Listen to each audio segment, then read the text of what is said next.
আসসালামু আলাইকুম। আমি এখন আছি একটি মোবাইল সার্ভিসিংয়ের দোকানে। আমার একটি মোবাইল ফোনের ডিসপ্লে চেঞ্জ করার জন্য আসছি।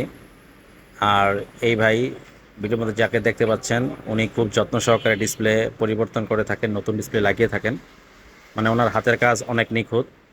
এই দোকানের লোকেশন বন্দর ঘাট পার হওয়ার পর যেই ফারজানা টাওয়ার অথবা হাবিব শপিং কমপ্লেক্স নামে আমরা চিনি, সেই মার্কেটের ভিতর। দোকানের নাম বাই বাই টেলিকম। দোকানের মালিক পলাশ মণ্ডল, খুবই ভালো লোক। দেখতে থাকুন পুরো ভিডিওটা। ভিডিও দেখার পর বুঝতে পারবেন কিভাবে একটি ফোনের ডিসপ্লে চেঞ্জ করা হয়। আমি নিয়ে গেছি স্যামসাং মডেলের একটা ফোন।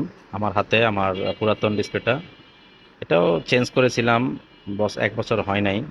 এটা ফিঙ্গার কাজ করে, আর আজকে লাগাবো একটু কম দামিটা, ওটার ফিঙ্গার কাজ করে না এতটুকুই।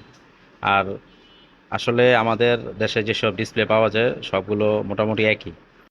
আমার হাতে যেটা দেখছেন এটা নতুন ডিসপ্লে, এটা ইনসেল ডিসপ্লে। মার্কেট অরিজিনাল বলে আর ইনসেল ডিসপ্লে বলেন, সব একই।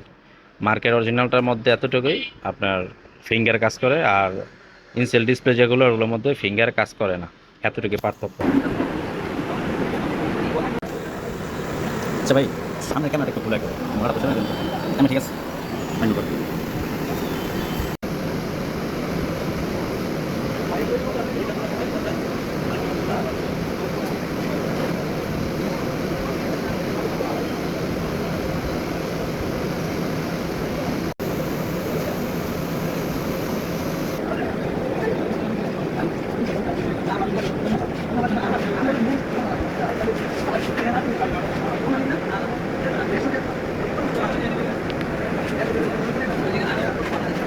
ভাই নিচে আর আমাদের পরে গেলে এই ডাবল আর আমাদের